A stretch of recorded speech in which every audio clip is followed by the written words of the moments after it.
रात्रि के पहले दिन माँ दुर्गा के प्रथम स्वरूप माँ शैलपुत्री की आराधना की जाती है। माता शैलपुत्री पर्वतराज हिमालय की पुत्री हैं और बैल पर सवार रहती हैं। उनके दाहिने हाथ में त्रिशूल और बाएं हाथ में कमल है। मान्यता है कि माँ शैलपुत्री की पूजा करने से जीवन में साहस, पवित्रता की भावना उत्पन्न होती है।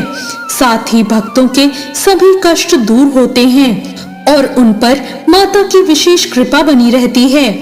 आइए जानते हैं पहले दिन की पूजा के बारे में।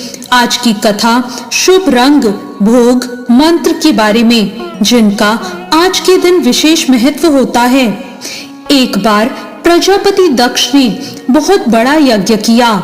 इसमें उन्होंने सभी देवताओं को अपना अपना यज्ञ भाग प्राप्त करने के लिए निमंत्रित किया, लेकिन उन्होंने भगवान शंकर को इस यज्ञ में निमंत्रित नहीं किया।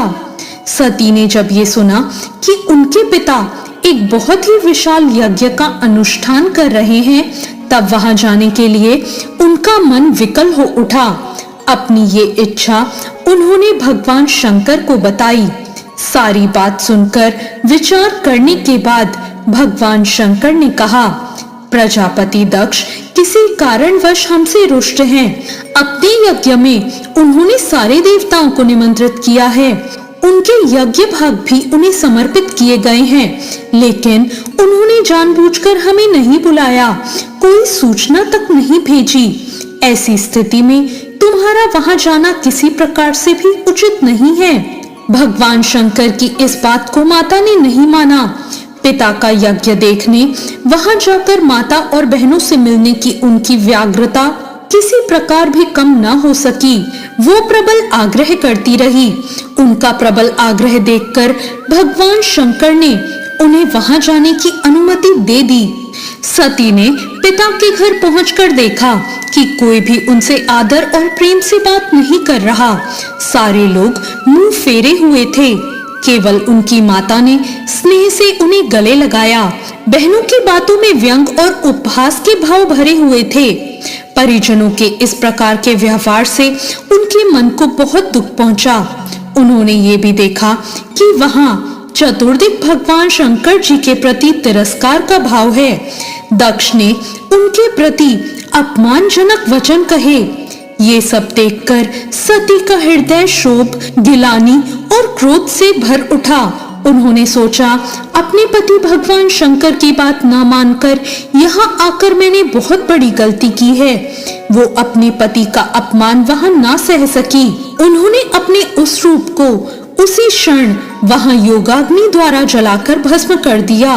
वज्रपात के समान इस दारुण दुख की घटना का जब भगवान शंकर को पता चला तो वो बहुत क्रोधित हुए और अपने गणों को भेजकर उन्होंने दक्ष के उस यज्ञ को पूर्णतः विध्वंस करा दिया।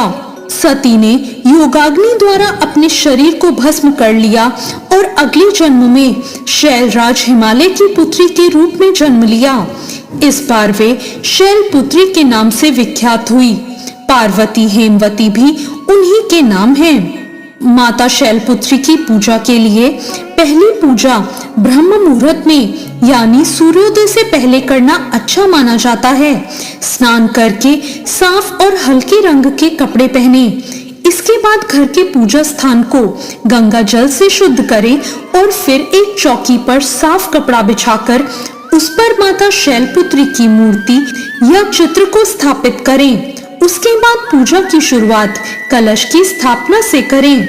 ये नवरात्रि का एक मुख्य अंग है। परिवार के सभी सदस्य मिलकर विधि पूर्वक कलश को स्थापित करें। माता का ध्यान करें और मंत्र का जाप करें, ओम देवी शैलपुत्रे नमः। साथ ही माता की स्तुति करें। माँ शैलपुत्री की पूजा पारंपरिक षडोपचार विधि से करें। इसमें जल, अक्षत, पुष्प, धूप, दीप, गंध और 9 वैद्यों का अर्पण शामिल है। माँ को विशेष रूप से सफेद या पीले फूल अर्पित करें। साथ ही कुमकुम से तिलक करें और माँ की पूजा करें। देवी के सामने धूप जलाएं, घी का दीपक जलाएं। मान्यता है कि 5 दीपक जलाने से घर में सकारात्मक ऊर्जा और शांति आती है। पूजा के बाद मां शैलपुत्री की आरती करें। चाहे तो दुर्गा चालीसा, दुर्गा सप्तशती या देवी की स्तुति का पाठ भी करें। इससे माता की विशेष कृपा प्राप्त होती है। पूरे परिवार के साथ जय माता दी के जयकारे लगाएं। इसके बाद माता को भोग लगाकर सभी में प्रसाद बांटें। शाम के समय भी दीपक और धूप के साथ माता की फिर से आरती करें और मंत्रों का जाप करें। नवरात्रि के पहले दिन मां शैलपुत्री को प्रसन्न करने के लिए शुद्ध और सात्विक भोग चढ़ाना बहुत ही शुभ माना जाता है। मान्यता है कि मां को गाय के शुद्ध दूध से बनी खीर बेहद प्रिय है। इसके अलावा आप उन्हें सफेद रंग की मिठाई जैसे रसगुल्ला, मलाई बर्फी या मिश्री भी अर्पित कर सकते हैं। पूजा संपन्न होने के बाद माता को भोग अर्पित करके पूरे परिवार और भक्तजनों में प्रसाद बांटें और खुद भी ग्रहण करें। ऐसा करने से सकारात्मकता बनी रहती है। मां शैलपुत्री का ध्यान करें और मंत्र का जाप करें। या देवी सर्वभूतेषु मां शैलपुत्री रूपेण संस्थिता, नमस्तस्ये नमस्तस्ये नमस्तस्ये नमो नमः। दोस्तों, मां शैलपुत्री का वास काशी नगरी में वाराणसी में माना जाता है। वहां शैलपुत्री मां का एक बेहद प्राचीन मंदिर है, जिसके बारे में मान्यता है कि यहाँ मां शैलपुत्री के सिर्फ दर्शन करने से ही भक्तजनों की मुरादें पूरी हो जाती हैं। कहा तो ये भी जाता है कि नवरात्र के पहले दिन यानी प्रतिपदा को जो भी भक्त मां शैलपुत्री के दर्शन करता है, उसके सारे वैवाहिक जीवन के कष्ट दूर हो जाते हैं। क्योंकि मां शैलपुत्री का वाहन वृषभ है, इसलिए इन्हें वृषारूढ़ा भी कहा जाता है। तो ये थी मां शैलपुत्री की व्रत कथा। आपको आज की ये कथा और जानकारी कैसी लगी, कमेंट करके जरूर बताएं। आपको आज की ये कथा अच्छी लगी हो तो वीडियो को लाइक जरूर करें और अभी तक चैनल को सब्सक्राइब नहीं किया है तो सब्सक्राइब करना ना भूलें। धन्यवाद।